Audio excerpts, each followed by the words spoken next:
खबर देना चाहता हूं, 1 अक्टूबर से ट्यूटर का दरमाहा बढ़ेगा, 1 अक्टूबर से आंगनबाड़ी का दरमाहा बढ़ेगा, 1 अक्टूबर से मिड डे मील का जो खाना देते हैं ये लोगों का भी दरमाहा बढ़ेगा और 1 अक्टूबर से आशा का भी दरमाहा बढ़ेगा।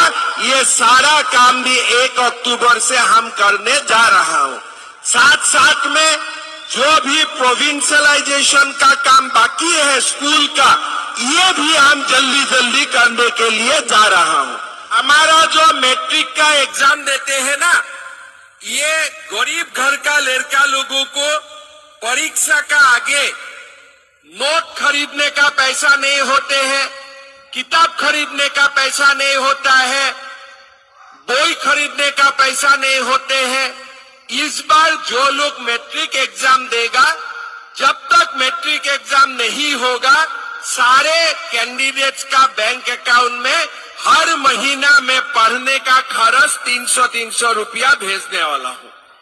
जितना लड़का लड़की हमारा बेटा बेटी मैट्रिक देगा, ये सारे लोगों का बैंक अकाउंट में हर महीना हम 300 रुपया देने का काम करूंगा, ठीक है। और साथ में हमारा जो ग्रेजुएट लड़का लोग है, जो ग्रेजुएशन पास करेगा, 1 साल तक ये सारा लड़का का बैंक अकाउंट में, मेरा बेटा का बैंक अकाउंट में हर महीना हम लोग 2,500 हजार रुपया भेजने का काम करूंगा 1 साल के लिए, जब तक उनका कुछ ना हो जाए। এতিয়া আহিছো অন্য এটা খবৰলৈ। কৰ্মচাৰীলৈ 5টা অতি গুৰুত্বপূৰ্ণ খবৰ যে চৰকাৰী সূত্ৰৰ উদ্ধৃতি দি ফাইনেন্সিয়েল এক্সপ্ৰেছত এটা খবৰ আহিছে যি কৰ্মচাৰীসকলক যথেষ্ট উৎসাহিত কৰি তুলিছে। আৰু এই খবৰটো হ'ল যে আগন্তুক 2-3 সপ্তাহৰ ভিতৰতে গঠন হ'ব অষ্টম দৰমহা আয়োগ, অৰ্থাৎ অষ্টম দৰমহা আয়োগৰ কাৰণে সমিতি গঠন কৰা হ'ব। আৰু 2.86 ফিটমেন্ট ফেক্টৰৰ অৰ্থ হ'ল যে আপোনাৰ নতুন বেসিক পে আপোনাৰ বৰ্তমানৰ বেসিক পে 2.86 গুণ।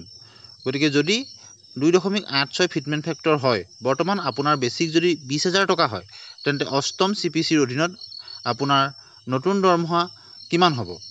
গতিকে আপোনাৰ বেসিকৰ লগত তাক ক্যালকুলেশন যদি কৰে 57,000 টকাৰ ওপৰত আপোনাৰ হ'বগৈ।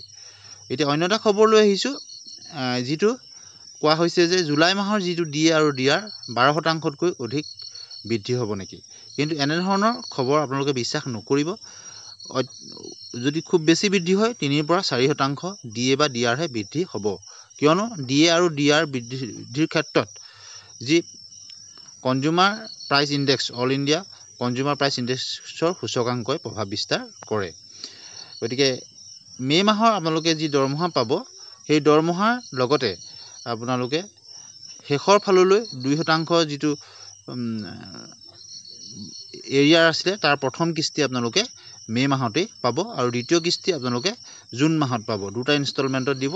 আৰু গতিকে এইবাৰ দৰমহা আপোনালোকে বৰ্ধিত ডিএ আৰু ডিআৰ অৰ্থাৎ 55% সৈতে লাভ কৰিব।